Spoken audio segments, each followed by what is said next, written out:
আসসালামু আলাইকুম প্রিয় দর্শক, অঙ্গমঞ্চের আলাপ জায়গায় আপনাদের সকলকে আমন্ত্রণ জানাচ্ছি। তিনি রাজনীতিবিদ এবং সাবেক সংসদ সদস্য আক্তার জামান ভাই, আপনাকে আমাদের অনুষ্ঠানে স্বাগত জানাচ্ছি। আশা করি আপনি আমাকে শুনতে পাচ্ছেন। আপনার মাধ্যমে আপনার দর্শক শ্রোতাদেরকে ধন্যবাদ। জি, বলেন আপনার কি প্রথমে আমি চাই যে আপনি প্রথমে নির্বাচন প্রসঙ্গে নিয়ে বলেন। জি, এই যে নির্বাচনের তারিখ ঘোষণা, এতদিন পরে ঘোষণা, অনেকদিন ধরে তো নির্বাচনের একটা রোড ম্যাপ চাওয়া হচ্ছিল, উনি কেন দিচ্ছিলেন না সেই ব্যাখ্যাও দেন নাই, কিন্তু অবশেষে একটা ঘোষণা করেন। আপনি এটাকে কিভাবে বলেন? ধন্যবাদ আপনাকে। আসলে মাননীয় প্রধান উপদেষ্টা সাহেব জাতীয় উদ্দেশ্যে ভাষণটা দিয়েছেন, ভাষণটাকে উনি অনেকটা মানে অপ্রস্তুত এবং কি বলবো, যেটা আহ, যে ঘোষণাপত্র দিয়ে আসছেন সেই ঘোষণাপত্রের অসমাপ্ত ঘোষণা হিসাবে উনি এটাকে দিয়েছেন। কারণ আপনারা দেখতে পাচ্ছেন যে উনি আহ ওনার বক্তব্যের একটা হঠাৎ করে মাঝখানে নির্বাচনের বিষয়টা নিয়ে আসছেন। এটা প্রথম দিকেও বলেন নাই, লাস্টের দিকে বলেন নাই। প্রথমে উনি বক্তব্য দিয়ে ওনার নিজের কৃতিত্বের কথা একটু বলেছেন, বলার পরেই একটা নির্বাচনের কথা বলেছেন। ঘোষণাপত্রে উনি বলেছিলেন যথাশীঘ্র নির্বাচন হওয়ার একটা প্রস্তাব উনি রেখেছিলেন। ভালো। আমি আপনাকে বলেছিলাম যে গৃহযুদ্ধে এড়াইতে হলে নির্বাচনের তারিখ ঘোষণা ছাড়া তার সামনে কোনো বিকল্প নাই। এবং ওটি ওটি উনি যেটা জনসমক্ষে প্রকাশ করতে পারেন নাই, মানুষের উপস্থিতি প্রকাশ করতে পারেন নাই, যেটা হয়তো ওখানে করলে মানুষের তাৎক্ষণিক প্রতিক্রিয়াটা বোঝা যেত। উনি যে ঘোষণাটা টেলিভিশনে এসে দিয়েছেন, এটা যদি আহ সংসদ ভবনের সামনে যখন জনগণ লক্ষ লক্ষ লক্ষ জনগণ ছিল যেখানে, তারা সঙ্গীত উপভোগ করছিল, সেখানে উনি দিতেন, তাহলে কিন্তু তাৎক্ষণিকভাবে জনগণের প্রতিক্রিয়াটা বেরিয়ে আসতো। জনগণটাকে কিভাবে নিচ্ছে এটা জানতে পারতাম আমরা, সবাই জানতে পারতো। এবং আমার মনে হয় একটা ইতিবাচক ফলাফল উনি নিয়ে যেতে পারতেন, কিন্তু সেটা না করে উনি সেটা জাতীয় উদ্দেশ্যে ভাষণে দিয়েছেন। হ্যাঁ, আমরা সমালোচনা করবো না, আমরা সবকিছু সমালোচনা করা তাহলে বলবে যে আমরা যাই করি আপনার তাই সমালোচনা করেন। আমি ওনাকে ধন্যবাদ জানাবো এবং মোবারকবাদ জানাবো যে উনি নির্বাচনের তারিখটা ঘোষণা করেছেন এবং অত্যন্ত বলিষ্ঠ একটা পদক্ষেপ নিয়েছেন। এবং আমি মনে করি নির্বাচনটি হবে বাংলাদেশের আগামী সমস্যার সমাধানের একটি ইতিবাচক পদক্ষেপ।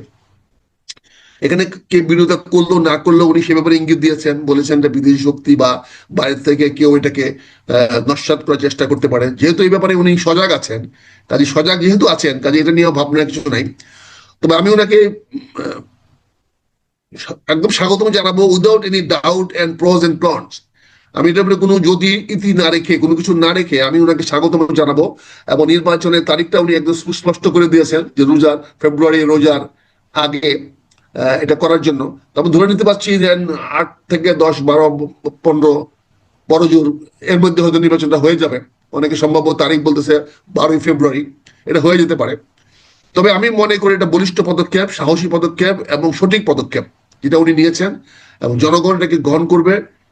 সবকিছু কিন্তু পক্ষে বিপক্ষে মানুষ থাকবেই, কত মানুষ পক্ষে আছে কত মানুষ বিপক্ষে আছে এটাই প্রমাণিত হবে নির্বাচনের মাধ্যমে। এবং নির্বাচনে যদি কেউ বাধা সৃষ্টি করতে চায়, তাকে কঠোর হস্তে দমন করাই হবে সরকারের দায়িত্ব, অন্যতম দায়িত্ব। কারণ আমরা সময় নষ্ট করতে চাই না। আমরা এটাকে যত তাড়াতাড়ি সম্ভব, দ্রুত সম্ভব উনি নির্বাচনের চিঠিটা দিয়ে দিবেন। চিঠিটা দিয়ে দিলেই আর অন্যরকম কোন রকম সন্দেহ থাকবে না। আশা করতেছি পারি ওনার যদি উদ্দেশ্য 100% সৎ থাকে, তাহলে আমি কামনা করব, জনগণ কামনা করবে যে এই চিঠিটা আজকের মধ্যে হয়তো উনি দিয়ে দিবেন। মানে 2 লাইনের চিঠি, এর মধ্যে কোনো কিছু বাট কিন্তু তো নাই। কারণ এটা তো আমাদের রাষ্ট্রীয় আস্থাচারে, রাষ্ট্রীয় মধ্যে নিয়ম মধ্যে আছে ইসি কমিশন কিভাবে কাজ শুরু করবে, কি করতে হবে। এবং ইসির জন্য এখানে আমি একটা প্রশ্ন করতে চাই। এই যে আপনি বললেন যে নির্বাচনের চিঠিটা দিয়ে দিবেন, এখন আমার প্রশ্নটা হলো যে এই যে বর্তমান নির্বাচন কমিশন আছে, ওনারাই নির্বাচন পরিচালনা করবেন। এরই মধ্যে কিন্তু নির্বাচন কমিশনের সক্ষমতা অথবা নির্বাচন কমিশনের নানা আচরণ নিয়ে কিছু কিছু প্রশ্ন কিন্তু উঠেছে। তো আপনি কি এই বর্তমান নির্বাচন কমিশন, যদি এদের কোনোই পরীক্ষা এখন বলতে হয়নি, তারপরে এদের কর্মকাণ্ড কথাবার্তা এসব দেখে আপনার কি মনে হয় যে এই নির্বাচন কমিশন জনগণের প্রত্যাশিত একটা নির্বাচন অনুষ্ঠানের সক্ষমতা রাখেন? আমি মনে করি যেহেতু এই নির্বাচন কমিশনকে নতুন গঠন করা হয়েছে এবং ডক্টর ইউনূস সাহেব গঠন করেছেন, এবং উনি ওনার কালকে বক্তব্যে বা অন্য কোথাও এমন কোনো আভাস ইঙ্গিত দেন নাই যে তাদের কার্যক্ষমতা বা কর্মক্ষমতার উপর তার কোনো সন্দেহ আছে। তিনি স্পষ্ট বলে দিয়েছেন চিঠি দেওয়ার সঙ্গে সঙ্গে তারা নির্বাচন কমিশন কাজ শুরু করে দিবে। উনি বলেন না, এখানে কোনো স্কোপ রাখেন নাই যে নির্বাচন কমিশনকে পুনর্গঠন করবেন বা একটা সময় নেবেন, সময় নিয়ে নির্বাচন পুনর্গঠন করে তারপরে চিঠি দিবেন। উনি কিন্তু সরাসরি বলে দিয়েছেন যে চিঠি দেওয়ার সঙ্গে সঙ্গে নির্বাচন কমিশন তাদের নির্বাচনী কার্যক্রম শুরু করে দিবে, এবং তারিখটা উনি বলে দিয়েছেন এর মধ্যে হইতে হবে। তার মানে উনি ডাইরেক্টিভও দিয়ে দিয়েছেন, পাশাপাশি উনি নির্বাচন কমিশনের স্বাধীনতা দিয়ে দিয়েছেন, কিন্তু অ্যাক্টিভ ইফ রেখেছেন, মানে একটা বাধা রেখেছেন যে উনি একটা চিঠি দিবেন, কিন্তু চিঠি দিবেন। সেই চিঠিটা আমি মনে করি জাতীয় বৃহত্তর স্বার্থে এবং ওনার কমিটমেন্ট অনুযায়ী যে যত তাড়াতাড়ি দিতে পারবেন ততই ওনার স্বচ্ছতা প্রমাণিত হবে, ততই উনি যে সিরিয়াস এটা প্রমাণিত হবে। এই জন্য আমি আশা করছি আজকে ওয়ার্কিং ডে এই 2 লাইনের, কারণ চিঠি ব্যাপারে কোনো বাধা আসে নাই। এবং সবচেয়ে মজার জিনিস হলো গত রাত্রে কিন্তু তাৎক্ষণিকভাবে কেউ এর বিরোধিতা করে নাই, কোন রাজনৈতিক দল কিন্তু তাৎক্ষণিকভাবে বিরোধিতা করে নাই, এবং এখন পর্যন্ত আমরা যতটুকু জানি কোন রাজনৈতিক দল এই ব্যাপারে নেগেটিভ কিছু বলে নাই, নেতিবাচক কিছু বলে নাই, কিন্তু বিস্তারিত মন্তব্য তারা তাদের দলীয় ফোরামে আলোচনা করে তারা দিবেন। তো ইনি যদি মনে করেন যে কেউ বাধা দিতে পারে এই জন্য অপেক্ষা করে চিঠি দেরি করেন, তাহলে মনে হবে উনি সুযোগ নেওয়ার চেষ্টা করছেন। তো ওনার সদিচ্ছাটাকে প্রমাণ করার জন্য আমার কামনা থাকবে, আমি যেটা আশা করবো বা জনগণ যেটা আশা করছে সেটা হচ্ছে উনি যত তাড়াতাড়ি বলবো না, আমি বলবো আজকের মধ্যেই চিঠিটা উনি দিয়ে দিবেন।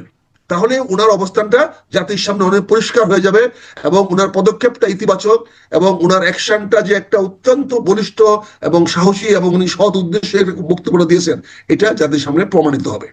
আচ্ছা, আরেকটা জিনিস, আরেকটা প্রসঙ্গ, গত বেশ কিছুদিন ধরে যখন নাকি বিএনপি নির্বাচনের রোডম্যাপ চাচ্ছিল, তখন বারবার বলা হচ্ছিল যে আইন শৃঙ্খলার যে পরিস্থিতি, এই পরিস্থিতিতে নির্বাচন কি হবে।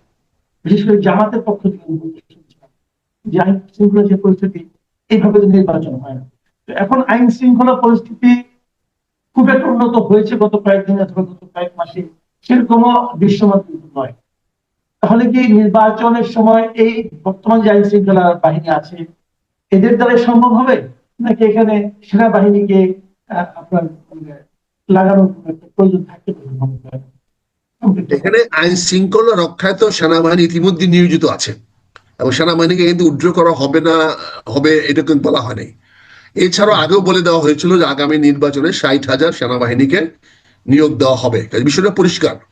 আর গতকালকে একটা সুষ্ঠু সফল অনুষ্ঠান করার মাধ্যমে জাতির সামনে সারা বাংলাদেশে কালকে যারা উৎসব আনন্দ হয়েছে, মানুষ সবাই ঘর থেকে বেরিয়ে আসছিল, তাতে প্রমাণিত হয়েছে যে সরকারের কাছে আইন শৃঙ্খলা অবস্থিতি নিয়ন্ত্রণে আছে। কালকে কিন্তু কোনো অপ্রীতিকর ঘটনা ঘটে নাই। ফলে আইন শৃঙ্খলা বাহিনী কৃতিত্ব নিতেই পারে যে না, রাষ্ট্রটা তাদের নিয়ন্ত্রণে আছে, যদি পলিটিক্যালি আদারওয়াইজ মোটিভেটেড না হয়, যদি তাদের উদ্দেশ্য অন্যদিকে না যায়, তাহলে আমার মনে হয় আইন শৃঙ্খলা রক্ষাকারী বাহিনী এটাকে অত্যন্ত সুন্দরভাবে কাজটা করাতে পারবে। সবকিছু নির্ভর করে সরকারি সদিচ্ছার উপরে, এবং ডক্টর ইউনূস সাহেব তার জাতীয় উদ্দেশ্যে ভাষণের মাধ্যমে ওনার সদিচ্ছার প্রমাণ রেখেছেন, সদিচ্ছা দেখিয়েছেন। এখন বাস্তবায়িত করতে উনি কতটুকু সদিচ্ছা রক্ষা করবেন সেটা নির্ভর করছে আজকালের মধ্যে। জি, এখন অন্য প্রসঙ্গে যাচ্ছি, একটু অন্য প্রসঙ্গ নয়, মানে একদম খুবই কাছাকাছি প্রসঙ্গ। সেটা হলো জুলাই ঘোষণাপত্র। কালকে একটু বৈরী আবহাওয়া ছিল, টিপটিপ বৃষ্টি ছিল, এর মধ্যে অনেক লোক মানিক মেহ এভিনিউতে দাঁড়িয়ে দাঁড়িয়ে ডক্টর ইউনূসের ঘোষিত জুলাই ঘোষণাপত্র শুনেছেন, আমরাও টেলিভিশনে দেখেছি। ঘোষণাপত্রটা বেশ বড়ই ছিল, আমার কাছে একটু বড়ই মনে হচ্ছে। তো এই ঘোষণাপত্রটা আমার ধারণা, যেহেতু আগে হয়েছে, আপনি দেখেছেন এবং শুনেছেন এবং স্টাডি করেছেন, এই ঘোষণাপত্র নিয়ে আপনার কোনো মূল্যায়ন আছে? ধন্যবাদ আপনাকে। এই ঘোষণাপত্র নিয়ে আমি তো কালকে থেকে এটা নিয়ে একটু সিরিয়াসলি দেখাশোনা করার চেষ্টা করেছি। আমি এটার উপরে একটা ছোট্ট একটা নোট তৈরি করেছি, আমি যদি অ্যালাউ করেন আমি সেই নোটটাই পড়ে শোনাই, তাহলে তাড়াতাড়ি হবে। আমার মতে জুলাই ঘোষণাপত্রটি ছিল একটি অত্যন্ত সূক্ষ্ম রাজনৈতিক দলিল, একটি বলিষ্ঠ রাজনৈতিক দলিল বলে আমি মনে করি, যা 2024 সালের গণ অভ্যুত্থানের পটভূমি, কারণ, ফলাফল এবং ভবিষ্যৎ রাজনৈতিক কাঠামো গঠনের অভিপ্রায়কে তুলে ধরা হয়েছে। এবং এটার মধ্যে আমি 5টি ইতিবাচক এবং 5টি নেতিবাচক পয়েন্টকে আমি আইডেন্টিফাই করেছি। এখানে আমি সময় সময় দিচ্ছি, 5টি ইতিবাচক পয়েন্ট বলেছি, 5টি নেতিবাচক। আমি সংক্ষেপে বলছি, ইতিবাচক 5টির মধ্যে আমি মনে করি এখানে গণ ইচ্ছার প্রতিফলন হয়েছে। প্রথমত আমরা যে দেখতে পাচ্ছি গতকালকে ওনার বক্তব্যের মধ্যে বা এটা ঘোষণার মধ্যে, গণ ইচ্ছার যে প্রতিফলন, সেই প্রতিফলন হয়েছে দীর্ঘকালীন আন্দোলন, সংগ্রাম এবং আত্মত্যাগের রাষ্ট্র স্বীকৃতি দেওয়া হয়েছে। এটি জনগণের সার্বভৌমত্ব, গণতন্ত্র, মানবাধিকারের প্রতিশ্রুতির পুনঃপ্রতিষ্ঠার গুরুত্বপূর্ণ একটি দলিল হিসাবে বাংলাদেশের মানুষের সামনে বহুদিন থেকে যাবে। দ্বিতীয়ত আমি বলছি যে স্বৈরশাসনের বিরুদ্ধে অবস্থান, এটাকে গতকালকে পরিষ্কার করা হয়েছে। ঘোষণাপত্রে একদলীয় শাসন ব্যবস্থা, ফ্যাসিবাদ দমন পীড়ন ও দুর্নীতির বিরুদ্ধে স্পষ্ট অবস্থান নেওয়া হয়েছে, যা গণতান্ত্রিক চেতনার পক্ষে একটি সাহসী পদক্ষেপ। এটাকে আমি মনে করি একটি ইতিবাচক জিনিস। 3 নম্বরে আমি মনে করি সাংবিধানিক সংস্কারের উদ্যোগ। প্রস্তাবে সংবিধানে গণতান্ত্রিক সংস্কারের কথা বলা হয়েছে, যার মাধ্যমে ভবিষ্যতে রাজনৈতিক সংকট এড়ানো এবং গণতান্ত্রিক প্রতিষ্ঠানগুলোকে কার্যকর করা সম্ভব হতে পারে। এরকম সম্ভাবনা একটা উনি কালকে ওনার বক্তব্যে আমরা দেখতে পাই। 4 নম্বর যেটা দেখেছি আমরা, আমার কাছে মনে হয়েছে শহীদদের স্বীকৃতি ও ক্ষতিপূরণ। গণ অভ্যুত্থানে নিহত ও আহতদের জন্য রাষ্ট্রীয় স্বীকৃতি ও আইন সুরক্ষার প্রতিশ্রুতি একটি মানবিক ও ন্যায়সঙ্গত পদক্ষেপ। এটা খুবই মানে প্রয়োজন ছিল এবং এটা উনি পরিষ্কার করেছেন। কাজে মনে করি মানবিক পদক্ষেপটা জনগণের মাঝে একটা ইতিবাচক প্রভাব তৈরি করবে। পঞ্চম যেটা আমার কাছে যে 5টিকে আমি হাইলাইট করেছি, এই জন্য 5টি বলছি। পরিবেশ ও ভবিষ্যৎ প্রজন্মের অধিকারের অঙ্গীকার, ভবিষ্যৎ পরিবেশ ও জলবায়ু সহিষ্ণু, অন্তর্ভুক্তিমূলক ও টেকসই উন্নয়নের অঙ্গীকার বর্তমান বিশ্বের চাহিদার সঙ্গে সামঞ্জস্যপূর্ণ। ওনার যে উন্নয়নের যে ধারাবাহিকতা, উন্নয়নের যে একটা ডক্ট্রিন উনি দিয়েছেন, এটা কিন্তু বিশ্বের সঙ্গে গ্রহণীয়। এই 5টি ছিল মোটামুটি। আমি অনেকগুলো ইতিবাচক পয়েন্ট আরো আছে, কিন্তু আমি 5টাকে আলাদা করেছি। এই 5টি পয়েন্ট আমার কাছে মনে হয়েছে ইতিবাচক বলতে পারি। আমি আমার 5টি এর পাশাপাশি 5টি নেতিবাচক আমি রেখেছি কম্পেয়ার স্টাডির জন্য, আপনাদের জন্য হয়তো ভালো হতে পারে। প্রথমেই ছিল রাজনৈতিক পক্ষপাত দুষ্ট ভাষা। ওনার যে ভাষাটা ছিল সেটা ছিল রাজনৈতিক পক্ষপাত দুষ্ট ভাষা, যেটা মানুষের কাছে কাম্য ছিল না। ঘোষণাপত্রে শেখ হাসিনা ও আওয়ামী লীগ সরকারের বিরুদ্ধে কঠোর, ব্যক্তিকেন্দ্রিক এবং বিদ্বেষমূলক ভাষা ব্যবহার করা হয়েছে, যা দলিলটির নিরপেক্ষতা ও গ্রহণযোগ্যতা প্রশ্নবিদ্ধ করতে পারে। উনি তো জাতীয় নেতা, উনি কোনো দলীয় নেতা নন। উনি জাতির উঠতে পারতেন, এটা জনগণের একটা প্রত্যাশা। প্রতিপক্ষ থাকবেই, শত্রু থাকবেই। অন্য ভুল হয়েছে বলে তো আমার সঠিকতাটা প্রয়োজনীয় দেখা দিয়েছে। এটা মনে হয় দীর্ঘমেয়াদে একটা পক্ষপাত দুষ্ট থেকে যাবে ওনার বক্তব্যটা। এটা আমার ব্যক্তিগত মতামত। 2 নম্বর হলো রাজনৈতিক প্রতিশোধ, বিচারের অঙ্গীকার। এটা শব্দটা আমি বলছি রাজনৈতিক প্রতিশোধ। অতীতের অন্যায় ও নিপীড়নের জন্য দ্রুত বিচারের ঘোষণা রাজনৈতিক প্রতিহিংসার ইঙ্গিত দিতে পারে এবং ভবিষ্যতের জন্য পূর্ণ প্রতিশোধের এবং পরিবেশ তৈরি করতে পারে। এখানে আমি সরকার হিসেবে যখন আমি কাউকে বিচার করার অঙ্গীকার করি, তাহলে সরকার একটা পক্ষপাত দুষ্ট হয়ে যায় এবং সরকার একটা প্রতিপক্ষকে বিচার করার কথা বলতে পারে। বিচারটা ছিল নিরপেক্ষ। আমরা জানি যে বিচার একটা নিরপেক্ষ বিষয়। এখানে সরকার বা বাদীর প্রশ্ন বড় কথা নয়, বিচারটা নিরপেক্ষভাবে হবে। কিন্তু ওনার এরকম ঘোষণার মধ্যে এটা আসাটা, এটা প্রতিশোধমূলক হিসাবে অনেকে ভবিষ্যতে হয়তো এটাকে চিহ্নিত করতে পারে, আমার কাছে মনে হয়েছে।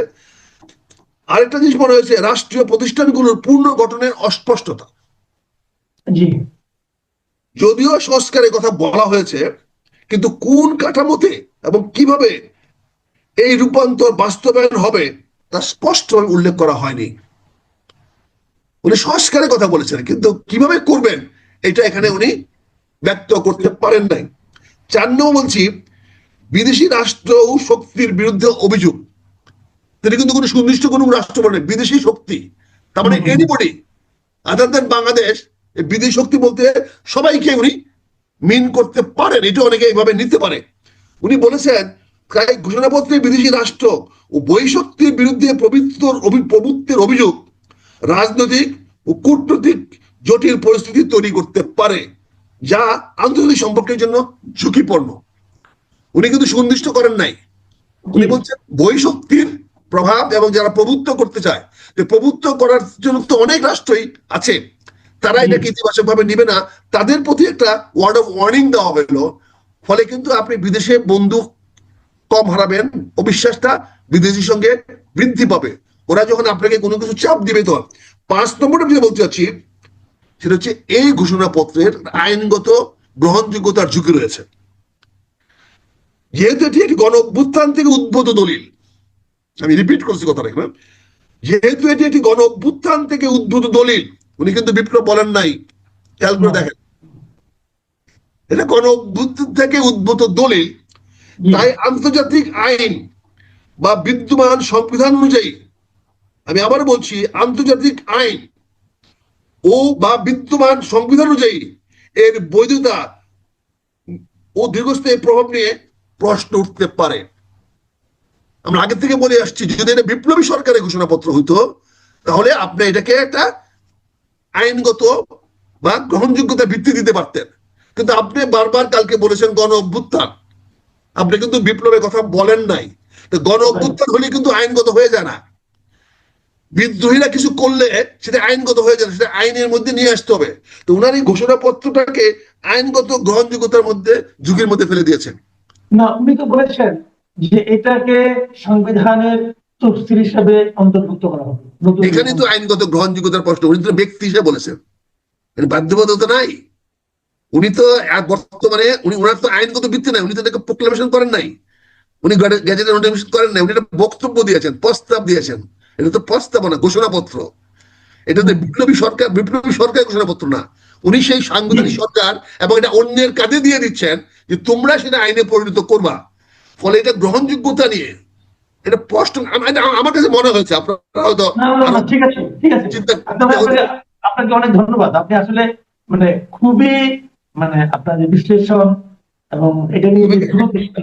30 সেকেন্ড দিলে আমি একটা উপসংহার আনতে চাই। আমি বক্তব্যটা দিলাম তো একটা উপসংহার আনতে চাই, যেহেতু আমি পক্ষে বিপক্ষে দুইটা পয়েন্টে বললাম। আমি নিরপেক্ষ অবস্থান থেকে 5টা গুড পয়েন্ট 5টা ব্যাড পয়েন্টকে আমি সিলেক্ট করেছি, সো দ্যাট আপনারা তুলনা করে দেখবেন, জাতি তুলনা করে দেখবে সবাই। উপসংহারে বলতে চাই, জুলাই ঘোষণাপত্র একটি ঐতিহাসিক মোড় ঘোরানো দলিল হিসাবে বিবেচিত হতে পারে। আর এর ভাষা, দৃষ্টিভঙ্গি ও বাস্তবায়ন কাঠামো অধিকতর ভারসাম্যপূর্ণ সমন্বিত হলে এটি গণতন্ত্র ও শাসন সংস্কারে আরো কার্যকর ভূমিকা রাখতে পারবে। এটা ঐতিহাসিক প্রেক্ষাপট ও ভবিষ্যৎ রাজনৈতিক রূপান্তরের মাঝে একটি সংযোগ রেখা টানার প্রয়াস হলেও এর বাস্তবায়ন নির্ভর করবে জনগণের আস্থা, আন্তর্জাতিক সমর্থন ও অন্তর্বর্তী সরকারের দূরদর্শী নেতৃত্বের উপর। আমি প্রেসাইজ হওয়ার জন্য লিখতে দিলাম, প্রেসাইজ হওয়ার জন্য আমার ভাষাটা এদিক সেদিক না হয়ে যায়, যাতে আপনারই বক্তব্যটা একটা দল হিসাবে থেকে যায়, এবং আপনি যে আমরা যে সঠিকভাবে জিনিসটা করতে পেরেছি এই জন্য আমি 5টা গুড পয়েন্ট 5টা ব্যাড পয়েন্ট নিয়ে তুলনামূলকভাবে আমি আশাবাদী যে এটা একটা ভালো দলিল হতে পারে, এবং এটা আমাদেরকে নতুন দিক দিতে পারে, এবং এইটাকে ভিত্তি করে আমরা সামনের দিকে আগাতে পারি। নেতিবাচক ভাবে না দেখে আমরা এটা নিয়ে আগাতে পারি। কাজে আমি মনে করি, আমি ধন্যবাদ জানাতে চাই ডক্টর ইউনূসকে সবার শেষে, এবং সকল রাজনৈতিক দলগুলোকে, তারা একটা ঐক্যমত্যে পৌঁছতে পেরেছে, এবং ঐক্যমত্যটা ধরে রেখে বাংলাদেশটাকে একটা সুন্দরের দিকে নিয়ে যাবেন। এটাই রাজনৈতিক দলের নেতৃবৃন্দের কাছে জনগণের প্রত্যাশা থাকবে। আমি তো থাকবেই, এবং আপনারও সমর্থন আমি কামনা করব। ধন্যবাদ আপনি আমাকে সুযোগ দেওয়ার জন্য। ধন্যবাদ ধন্যবাদ। আপনি বেশ খুবই সচেতন ভাবে এবং দূরদৃষ্টি নিয়েই আমার মনে হয় বিশ্লেষণ করেছেন, এবং আমার মনে হয় আপনার এই কথা থেকে আমাদের দর্শকদের মধ্যে একটা চিন্তার খোরাক। প্রিয় দর্শক, আপনারা শুনলেন মেজর আখতারুজ্জামানের বিশ্লেষণ আমাদের জুলাই ঘোষণাপত্র নিয়ে। উনি নিজে হয়তো রাজনৈতিক দলের সঙ্গে জড়িত অথবা জড়িত ছিলেন, একসময় তো ছিলেন আমরা জানি, কিন্তু ওনার বক্তব্যের মধ্যে কিন্তু আমি এক ধরনের সার্বজনীন একটা চিন্তা প্রকাশ দেখতে পেয়েছি, এবং উনিও সেটাই চেয়েছেন এই ধরনের ঘোষণাপত্র যেন পক্ষপাত দূষণ না হয়, কেউ যেন মনে না করে যে আমরা একটা দলকে সাপোর্ট করছি অথবা একটা দলকে এগিয়ে যাচ্ছি। কারণ এটা কিন্তু অনেক দিন থেকে যাবে যদি সংবিধান তফসিল থাকে। তো এই বিষয়গুলো নিয়ে আরো আলোচনা হবে। মেজর আখতারুজ্জামান আলোচনাটা হয়তো শুরু করলেন, পরে কে কিভাবে আলোচনা করে সেগুলো আমরা দেখা হবে। আপনারা সবাই ভালো থাকবেন।